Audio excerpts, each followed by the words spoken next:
Here's what happens when you lazy this last week.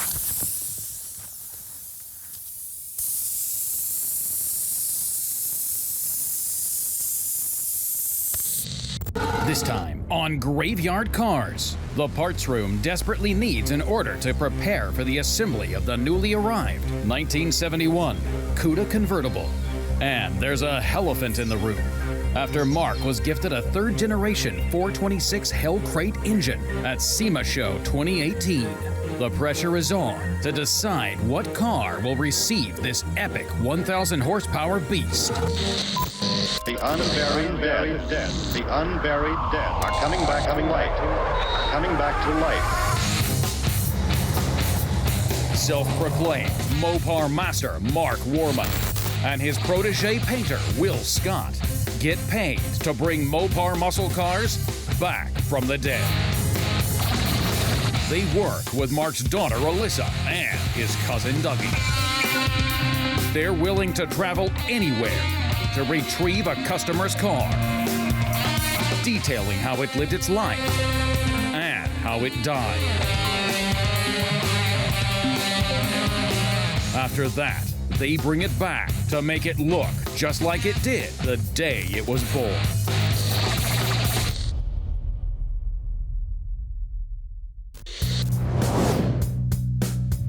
Mark and Dougie are in the machine shop getting ready to build out a 426 Hemi for a 1966 Dodge Charger, currently in the bodywork stage of its restoration. Side by side with a 446 barrel from a 1970 Roadrunner, currently in the queue for restoration, Mark wants to provide a teaching moment with his cousin Dougie. So what I wanted to do was take a minute and talk about the cylinder head, the main difference in that cylinder head and in the pistons between the Wedge and the Hemi. So, why are you just gazing? What? No, you're okay. I just wonder why you're...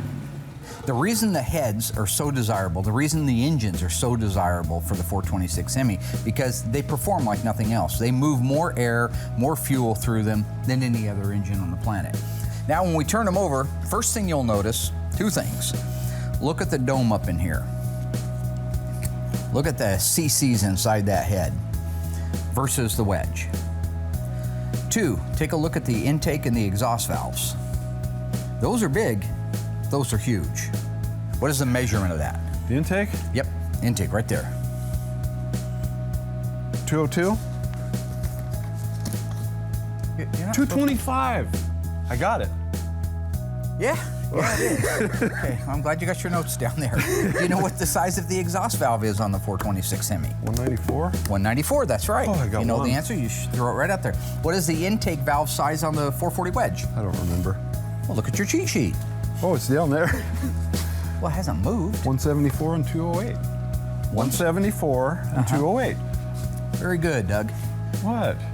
Nothing, I'm saying you did good. Oh, thank you. You're doing fine, absolutely. I can read pretty good. All right, because of the hemispherical design, these opposing valves, and this high dome in here, you can get a lot more fuel through this combustion chamber faster and more than you can inside this one. All right? Mm-hmm. So when we bolt this on the car, that piston is going to come up into this area. This one, it lays flat. But when these valves open up, they're going to want to hit the piston. So on the 446 pack, because of the 10.5 to 1 compression, they put fly cuts in those pistons. All right? So let's talk about the dome piston and the flat piston on the Wedge. So on the Hemi, you see how high that dome is. All right? This thing produces 10.25 to 1 compression ratio. Now our 440, being it's a 6-pack engine, uses a different piston than a 440 Magnum. The height is different, and that ends us up with a 10.5 to 1 ratio. So the 440 actually has higher compression ratio than the Hemi. And the way they did it is they brought the height of this piston all the way up to here. And that goes and fits up inside the dome of the cylinder, right? The combustion chamber. But if it didn't have this cut and this cut, then the valves would just punch holes in the pistons, right? Mm-hmm. So they figured it out that if this is the finish height of the piston when it's all done, and the heads are the stock CCs, and you cut this right here, it gives you the end compression ratio of 10.5 to 1, which that's a lot sexier looking piston, by the way. Yes, it is. Would you say so? I would. Did your 340 have those in it? His stories about his 340 always cracked me up. 12 to 1. Yeah, right? 14 to 1. Yeah. Yeah, it would actually run on water. The compression was so high it would run on water. But for some reason, my 1970 Dodge Charger with a 440 Magnum would walk the tail end off of the old girl. No comment.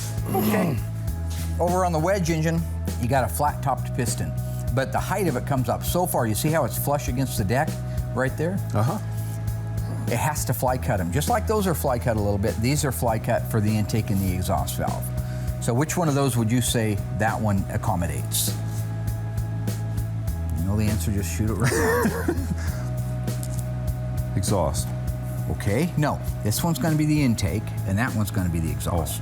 Because isn't the intake valve bigger than the exhaust valve? Uh-huh. So probably the hole would be bigger too, right? Yeah. Okay. The fly cut? The fly cut, yeah, sure, the fly cut. We can call it that if you want to. So you this- see that they're a little different, right? That's a little bigger? A little bit, sure it is, sure it is. With that, we will take this over, and what do you think about putting a cylinder head on this engine right here? You like the sound of it? Yeah. You think this is the right gasket? Uh-huh. You like it? Yeah. All right. Well, let's lift that bad boy up. Yes, sir. Yeah, she's a weighty old girl. Okay, right down. Okay, so before you can actually torque the head down, put all the bolts in and torque the head down on a 426 Hemi, you have to have the rocker shaft assembly in place. And this is different than a wedge engine. On a wedge engine, the rocker shaft can bolt in after the head bolts are in place. But on this one, the actual head bolts themselves will go down through the rocker stands, 5 of them anyway, and then the rest of the bolts and studs will go into place. The other thing about the 426 Hemi, unlike the wedge engine, the push rods are 2 different lengths. So here is an exhaust push rod, and here is an intake push rod. Now Mancini hooked us up with all this stuff because it's hard to find anything good anymore in the way of used original stuff. We're using the ARP bolts because, again, you can't see them. You don't know if it's right or wrong, but these are brand new heavy duty bolts. But if you look here, there's the difference in your height, okay? This is your intake, this is your exhaust. That means that the intake actually rides down further than the exhaust does. So again, making sure you have the intake in the right spot and the exhaust in the right spot before you put them together. So with that, I believe we are ready to proceed. Yeah. Yes, we are. Uh-huh. Did Frankenstein get hold of you? I just noticed that you got a haircut, didn't you? Uh-huh. It looks good, yeah. Thank you. You're welcome.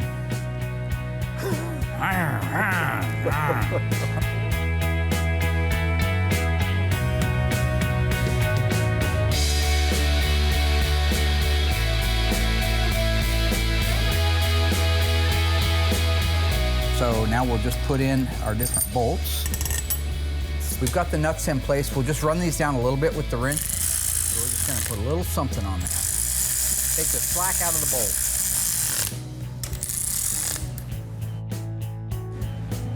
You guys are gonna be listening for the click. Click. All right, number 2. Number 3. Okay.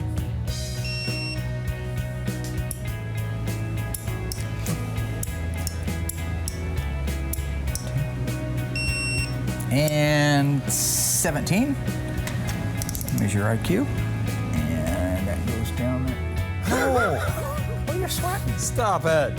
Gotta be sweating on a cold day. All right, good job. Thank you. Give me a little high five with a normal hand. All right, cylinder heads are on. Bolted, torqued, rocker shafts next. But that's what I wanted to show you, is the difference between the wedge head and the Hemi head and exactly how you put one on when you're doing it right. So I'm gonna leave you to the rest of them. If you're looking for me, I'll be upstairs asleep. You're a beaut, Clark, a beaut.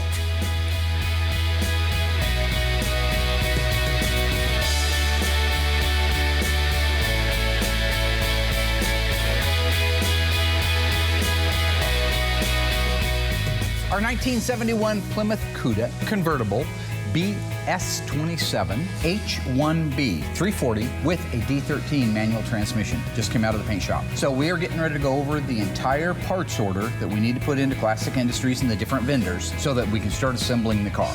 This is a 1971 Cuda 340 convertible. It left the factory with a manual 3-speed transmission. While that's not a super sexy transmission by any means, it makes this special drop top one of only 8 cars produced. Now, when you factor in that this car is painted FC7 in violet with a white bucket seat interior and matching white convertible top, it's very likely this is the only one to ever come out of Hamtramck, Michigan. That's new. Gear? Parts catalog or something? I need to, I can be pretty fast and you What guys in the won't be able world? to catch everything, I'm reasonably sure. Dad, what is that? Just a headset so that I can rattle off these parts real quick. You won't get them A all. headset? This is what I do every day. They make them smaller now, I think. Oh, so We all know This the- records you? The best way to do this Well, is, really, what's going on here? this is going to record my list. Is this funny? Well, then why are we here? No, because you guys need to write it down and get acclimated. You can sit there and listen to it on tape. I'll do that later. I'll come out with my own order parts on tape. But right now, you need to write them down so you get the jargon and what to watch for when you're doing it. Always have the fender tag. Always have the fender tag in your hand or the broadcast sheet. Because there's Okay. going to be things coming along here that we're going to have to ask questions on, right? Okay. Alrighty. We start at the front of the vehicle, we work our way to the back of the vehicle. All right, we're gonna need a front bumper chrome face bar.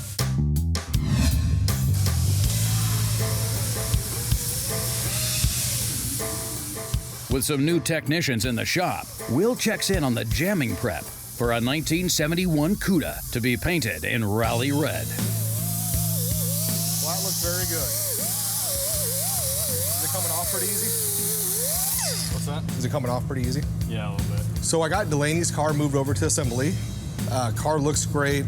Mark and I were kind of going over QC and just having just double check a few things before they actually start building the car, just in case an extra set of eyes is always good to have. While we were doing that, we had noticed there was a couple issues on our 1970 Cuda. We have a new guy that had just started. I took him, kind of showed him some of the issues that need to be addressed in the engine compartment, which basically stripping it down to bare metal was just the best way to start, and you could really see what you're working with.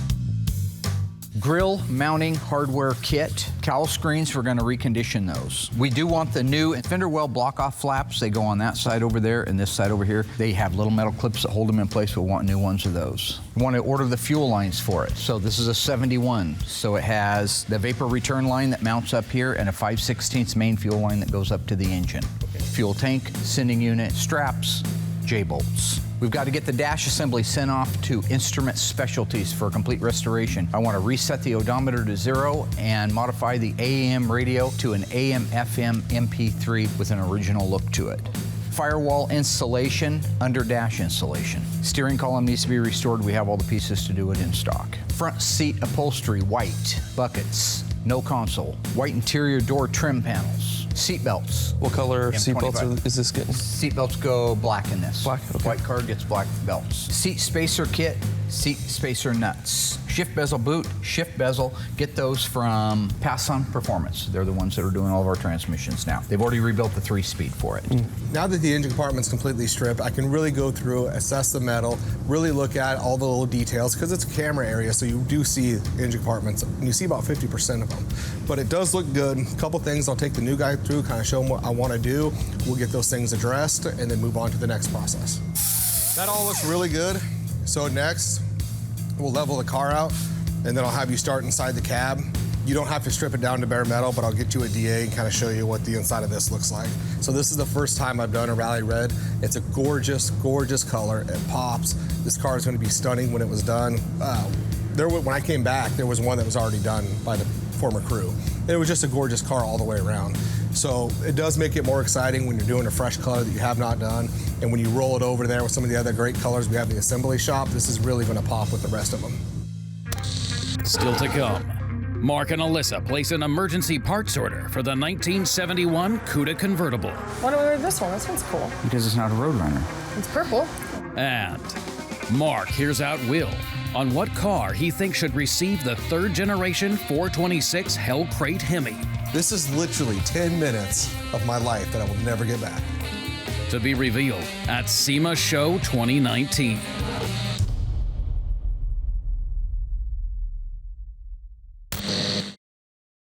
If you walked into a dealership in 1969, the new base model 1970 Dodge Super Bee would have cost you just above $3,000. It came standard with a 335 horsepower 383 4-barrel and a 3-speed manual transmission, making it Dodge's low-priced, power-packed muscle car. Interestingly, the 1970 Super Bee is a redesign from its earlier iterations, which some considered a rebadge of the Plymouth Roadrunner. The most dramatic change was the new front end that consisted of a twin-looped front bumper that Dodge referred to as the Bumblebee Wings. As Dick Landy purportedly said, the Super Bee is truly the budget supercar for the man who wants a big car performance without spending a bundle for it. And it's for these reasons that this 1970 Super Bee is our corpse of the week.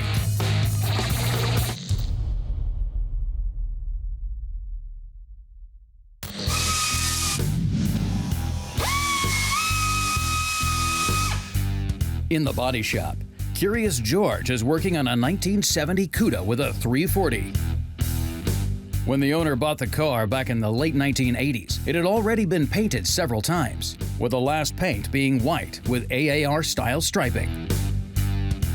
With rust everywhere, George is giving it some much-needed TLC.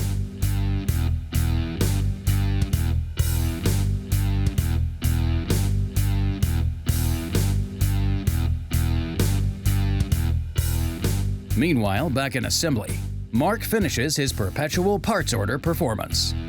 Okay. That it doesn't get it. The nameplates that go on the door trim panels that call out the word Cuda, they'll need to be replaced. Okay. Okay. Phoenix Graphics is going to give us the white billboard. This is not a white billboard car, but the owner would like to add it, and that's fine. That's what you and Will are going to work on, Alyssa. You guys did so good on. Yeah. Order 5 sets, and we'll try to get those out of it. Because when you guys go through the first 4, I'll come in and put the last one on right the first time. Stainless steel. Round up all the stainless steel that doesn't get replaced, such as the convertible top molding. Get those sent out to have them polished. Okay. Straightened and polished. We need new rocker moldings and rocker molding clips. 71 all has them. Trunk mat, body plugs, body bumper kit. We've got tail light lenses, tail light bezels. We have the housings. We need the nameplate that says by Plymouth for the rear tail panel and the one that calls out Cuda. We need to get hold of our friends down at Accurate Exhaust and tell them we would like a complete dual exhaust system for this engine. Give him the casting numbers that are on the exhaust manifold so it is correct. The wheels and the tires. This car was originally a 14-inch wheel car. The owner would like to put 15 7s on it, so we're going to order those from Classic Industry. 15x7 rally wheels with center caps, trim rings, and acorn lug nuts. You're going to need to order the fuel tank for it. Check the glass, make sure it's all good. If it isn't good, order a brand new set of glass all the way through, non-tinted for this car. None. Rear bumper brackets, rear valance hardware. Need the nameplates on the hood that call out Cuda 340. Heater box rebuild kit.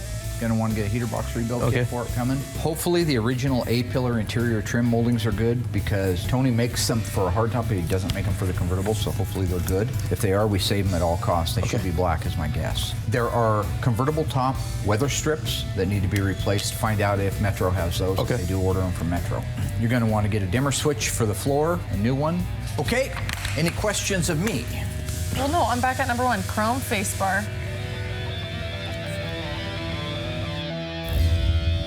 So waiting on Willie right now to show up. I just paged him to the office. I want to talk about SEMA 2018, get his feedback on it. I'm also looking to find out what kind of a suggestion he might have for the 1,000 horsepower all aluminum 426 Hemi 3rd generation, the very first one in the world that was given to me.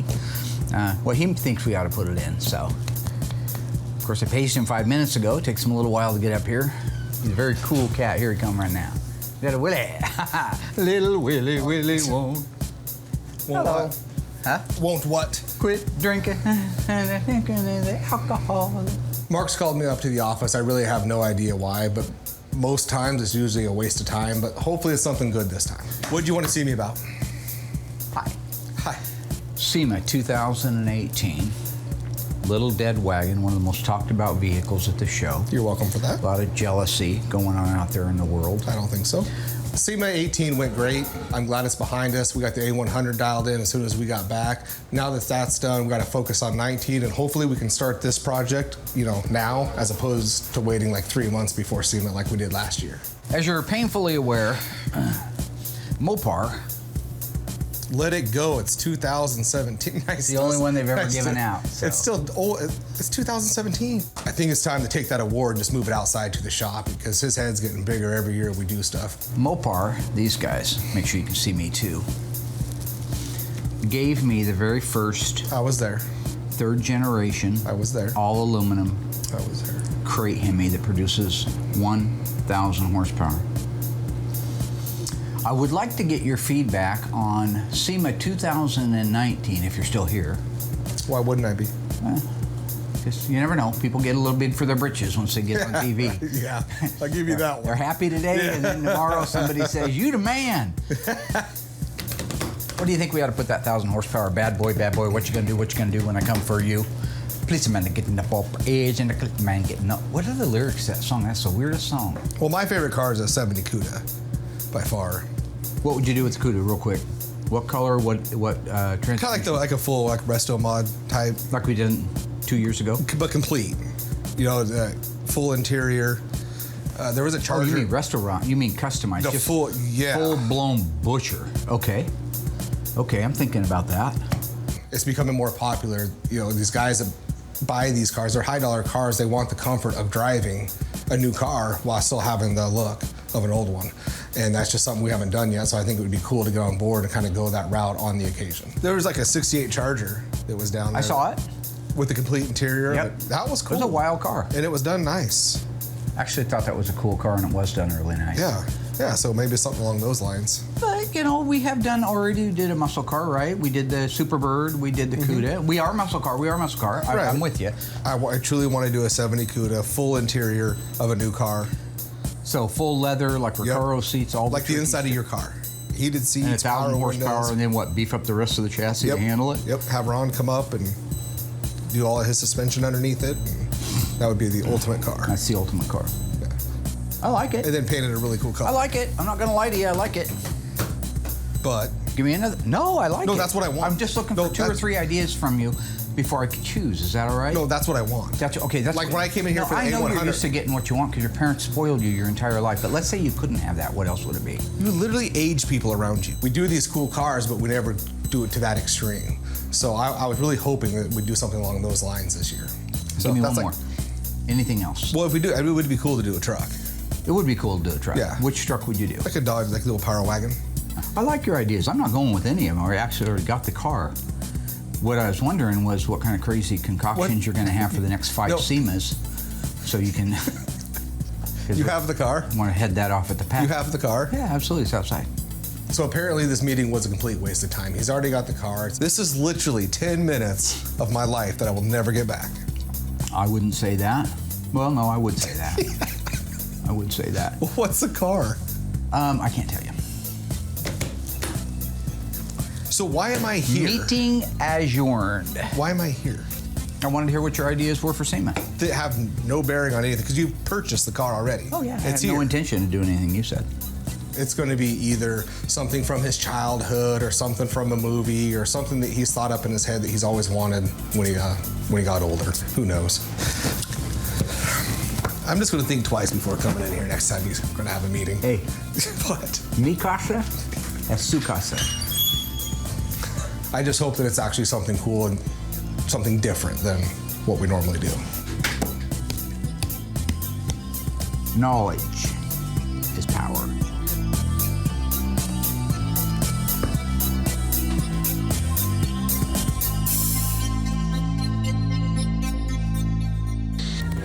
We learned in the Corpse of the Week that it would have cost you just over $3,000 for a base model 1970 Dodge Super Bee. How much would it have cost you to upgrade your engine from the standard 383 4-barrel to the optional 440 6-pack? Was it $119, $848, $249? Think you know? Find out after the break.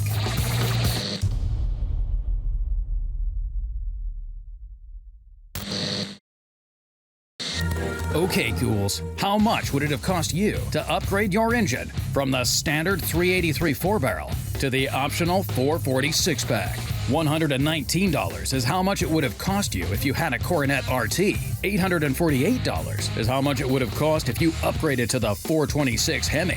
That leaves $249 as the cost to upgrade. Also, that would have given you a 12,000-mile warranty.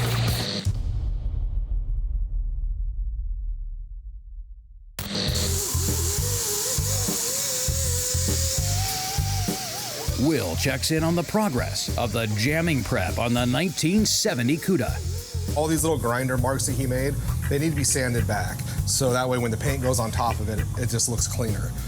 On the inside of these marks, super anal, that the inside looks just as good as the outside. And that's awesome. So we just gotta spend the extra time doing it.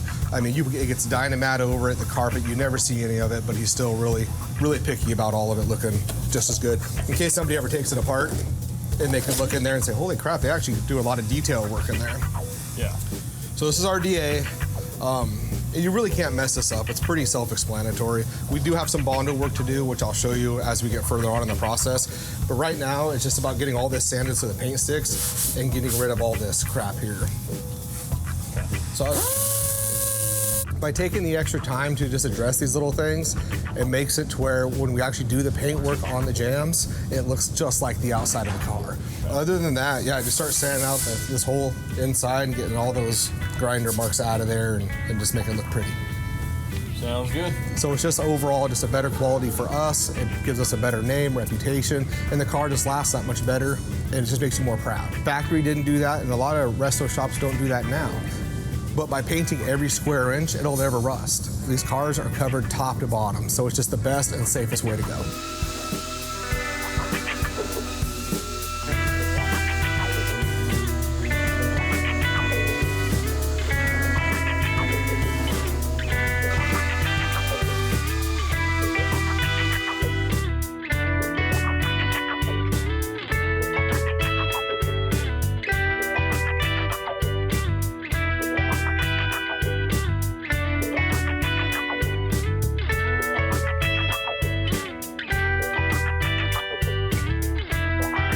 With the 1971 Cuda convertible in the assembly shop and the parts room nearly empty of its inventory, Mark and Alyssa go through the catalog to get the parts they need for the Cuda's final assembly. 70. So we don't have any in stock. Okay, so How many would you? a set. We just need to, let's do one set for inventory and one set for the car. So The only things I'm not wanting to order two of are things that are unique to a car, like white interior. Okay. We could Does be this come in a a year pair? before we ever get another white interior car. I'll just call and order that stuff. Is this the one we just ordered? No, we ordered these Why don't we order this one? This one's cool. because it's not a Roadrunner. Why would we put a Roadrunner horn on a non-Roadrunner purple. car? Yeah. It's purple. If the car's purple. Oh well, it if probably it's looks purple good. and the car's purple, we should put it on there. I am beginning to think that the apple fell way off the tree. Yeah, I've thought that for a long time. Okay, so let's go over to seats, and this is not the White page ones here. right here. These ones are cool. Those are awesome. I love the cutouts on the top too. They're racing seats. They're pro car sportsmen. Why would you? Maybe Delaney wants to race his car. I don't you think asked he him? does. No, why would, if he wanted to race it, then go do the seat later. We're an OE restoration shop. Why would we? I don't. Okay. Okay, well, which ones then? Well, how about the ones that it came with? Oh, here's foams. Okay, let's do the foams real quick because we're going to want to do new seat foams. Okay. 772 E-body. We've got a 71 bucket seat foam per seat or a pair. And this is for our standard interior. Michael David 2012. Let's order two sets of those so we have one on the shelf and one for the car. They are $233.99 for a pair. The seat backs, these I do not like. They do not look very good. These look exactly like they're supposed to. That is going to be a 71 What's the part number? E-body. Well, I'm looking here. I'm looking at color. Oh, Yeah, there's God. still a whole catalog. Can we get some ahead of us. better seats in here? No, these are nice. What is wrong with? What do you want in here? A Like recliner? a back? Yeah, maybe No, something you don't need a back. You need to work work on your posture. so I can feel more comfortable. How come they You'd get never the make ones it in that prison. Move? Well, no, I wouldn't. I would not make it. Either would you. See, you're a big guy on campus here, but you go to prison, you're one of the little guys. Oh, am I? I think Graveyard Carz is probably pretty well known in prison. They got closed circuit. Okay. I'll be a celebrity in there.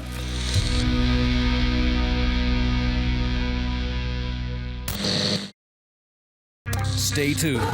Will begins the jamming of the 1970 Cuda, the first time he's painted rally red. It's just as important to do the inside of the engine compartment as nice as the outside of the car. And Mark finally reveals to Will what car will receive the third generation 426 Hell Crate Hemi for SEMA 2019. This is pretty badass. Isn't this awesome?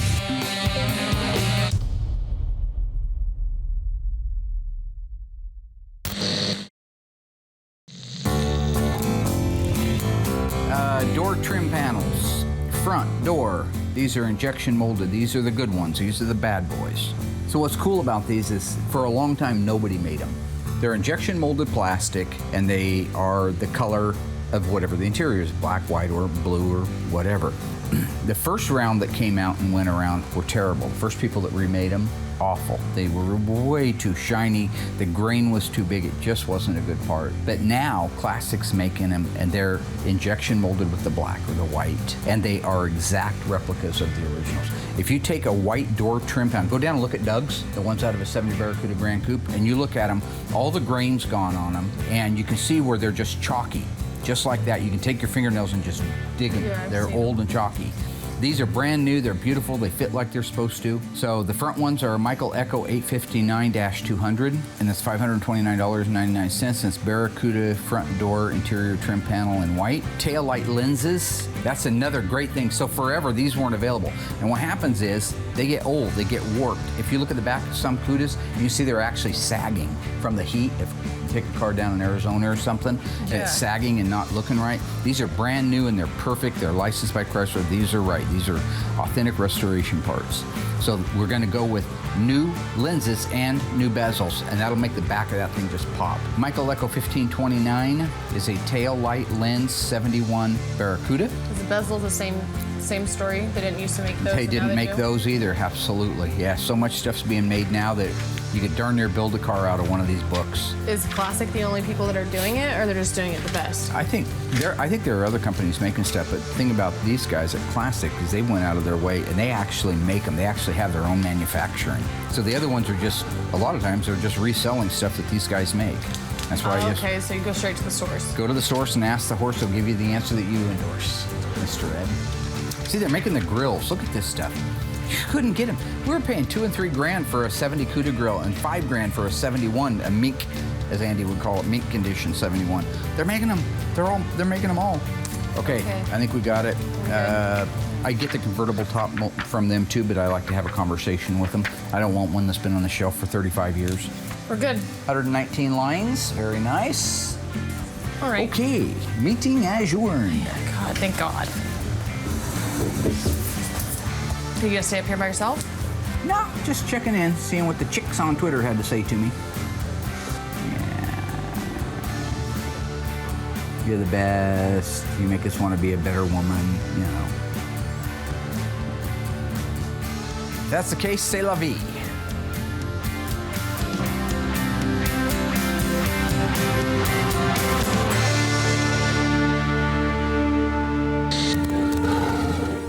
In our Corpse of the Week, many people felt the original iteration of the Super Bee was a rebadging of the Roadrunner. True or false? The Super Bee name was a play on the B-body chassis it's built on. Find out after the break.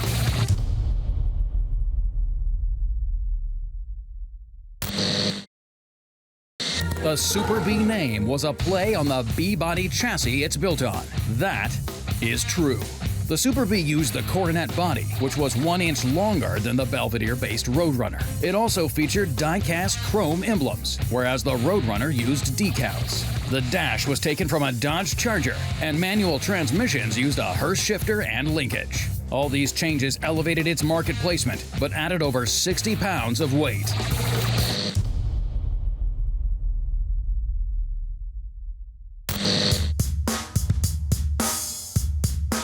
You're in the booth right now with us. We have all of our fenders and our doors for our 1970 Cuda that's going Rally Red. Gorgeous color. We haven't done red in a while, so it's kind of nice to mix it up a little bit.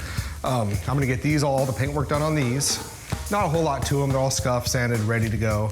Once I get them jammed, they'll be ready to hang on the car. So it's been like 4 years since we've done this color. And the last time we did it was on Marquis Lane as 1970 Cuda. So it's pretty much the same exact cars before, a little bit different, but pretty much the same. So now we're gonna kick you guys out of here and get the color going on these parts. I need to come in here, seam seal just 2 of the seams that I had forgotten to do. Luckily, we caught that before we painted it. This just prevents seam sealing that. It's a pretty good sized seam that's right there. So by seam sealing it, it allows it not to, when it rains, water doesn't get down in your dash area or inside the floorboard. So they just kind of went through, brushed it on there quick, all assembly line type stuff, just get it done, nothing fancy. There's that side.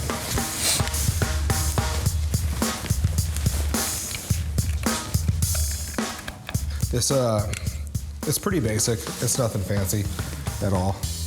It takes like 10 minutes to dry. Make sure you do it over bare metal. And that's it.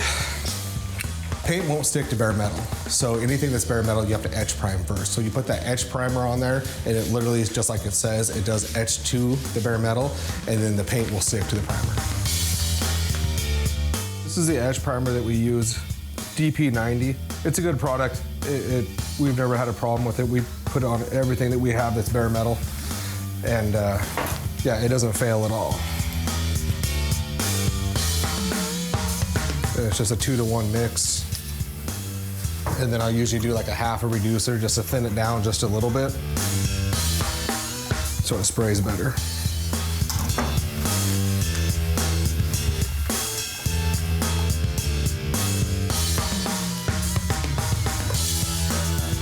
So this is just the edge primer. The regular primer that we use is actually a high build primer, and that's what goes over Bondo.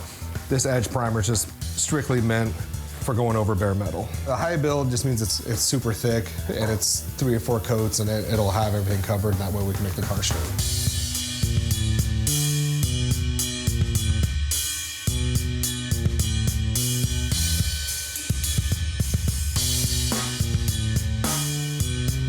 The etch primer is really simple to spray. You go in there, make sure it's all wiped down clean. You don't need to spray the etch primer on very thick. Just make sure that you cover all the bare metal, and then that way you don't have to worry about any paint falling off later. Back in the body shop, George continues surgery on the 1970 Cuda 340.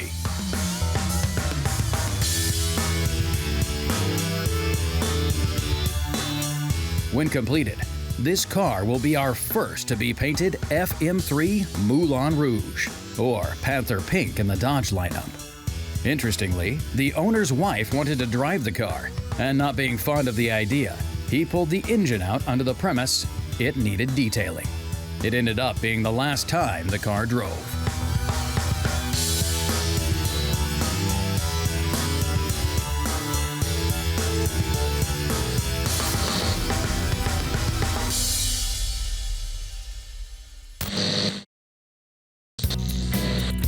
In the paint booth, Will adds the last bit of DP90, which gives the pre-paint something to adhere to, and then it's on to the actual jamming with Rally Red.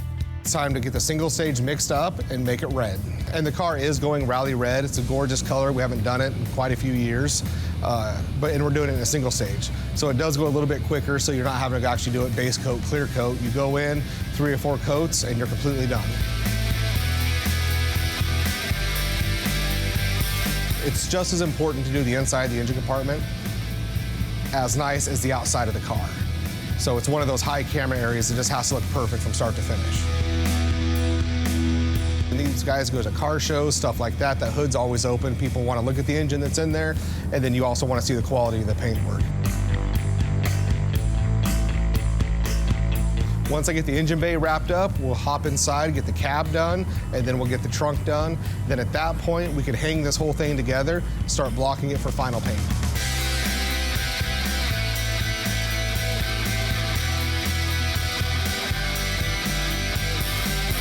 got the engine compartment completely sprayed. That rally red single stage covered pretty quick. Looks gorgeous. I'm excited to do a red car because we haven't done one in quite some time. So at that point, we'll let this just sit in the booth and do its thing and dry. And then as we move forward, we'll get the cab done, inside the trunk done, get the car put together completely, block it out, clean it all up, make sure the car looks perfect, and then do our final paint job on it. Hey, I don't know, I've never seen anything like it before. But they go down to that show at SEMA and people tell them how awesome they are, and it's over, man. Well, I'm pretty close to having my own, They gotta be honest. They take a big drink of that Kool-Aid, next thing you know, they got their own business. I'm one compliment away. Okay, this is the staging area right here. It's you gotta cold. stand here, I'm gonna go down. Now I've got it in a trailer out front. Mark's drugged me out here. We did his little game in the office. Now it's time to come out here, and I guess he's gonna show me the car that he purchased for SEMA. This is very, very quiet. I need your word that you won't say anything to anybody Yes, about it. that's fine. Go get the car. You I'll promise? try. Yes. You swear on your mother's vision? I'm not gonna. My mom. Yeah. Sweet little Denise. I love her, but So I mean, do I. I need to No. know that you mean it. No, how about I just give you my word? Go get the car. It's cold. It needs to be quiet because I have to call Mopar, talk to them about revealing it in the booth in the way that I have envisioned. There's a lot of moving parts that go behind this vision that I have, and hopefully I can pull it off. Oh, you're a weirdo outside. We live in Oregon. This better not be something dumb. It's -20 here in Oregon right now. Horrible. It's freezing cold. He always has to make an entrance. He's probably reluctant because he knows I'm nuts, right? He knows that I come up with some pretty crazy ideas, and most of them never make it across the end finish line. They get left on the cutting room floor. Well, this is a lofty one, no doubt about it. But I do think it's possible. I think it's feasible. Run, Moochie! Moochie! This is pretty badass. Isn't this awesome? Yeah. All aluminum, 426 Hemi. We've heard about it. Controller unit. No, we got it. Gonna build a 727 torque plate. I know what's going in it. I know. Yeah, it's going That's in. pretty This cool. is- This is awesome. It's just going to be the biggest reveal in the history of SEMA. So I here's, doubt that. Well, I would have never in a million years guessed this. I have no problems doing this build at all and really look forward to it. I think it's going to be just an iconic vehicle when it's all done. And it already is. now listen to me. Listen solemnly to what I say. It is very important that you do not speak a word of this to I'm not going to. anybody. It'll be fine. When the show starts and when you unveil the car, it is the first time anybody's heard, seen, smelt it, anything. That's called a surprise, and that's called the winning edge. And that's why I believe if I can pull this off, it's going to be one of the biggest reveals, if not the biggest, in the history of SEMA. So this is the big one. I've got a meeting with Mopar. I've got to talk to them because the reveal that I have planned, I've got quite a few people, as a matter of fact, I have to talk to. Several directors of motion pictures. I have to talk to a couple of film studios down there in that area. Plus, I got to get hold. I don't want to say the names; it'll give it away. Yeah. Okay. Yeah, I think this is very appropriate to receive that 1,000 horsepower motor. It's going to be a pretty big deal. Is this where we ramble on about how great you are for 5 minutes? No, not about doing that. This isn't about me. This is about us. We're a great team. Oh, I believe that. Yeah, we're a good team. Yeah. We are. Yeah. This car is the first of its type. This engine is the first of its type. Nobody on the planet's ever done anything like this. They'll do it after that. They'll all do it after that, and they'll say what a great idea they had. There's only one Picasso, one Rembrandt. Just don't drink your own Kool-Aid. You know what I'm saying? Because in 1974, I can't wait to get started, I was a young boss. kid, had my paper out for 3 years. 3 years I'd been saving up for my Yamaha motorbike when I got it. Yep, I didn't have my parents give me a Yamaha Zinger when I was 2 years old. I earned my stuff. So, might not be relevant, I don't care, it's a point. So.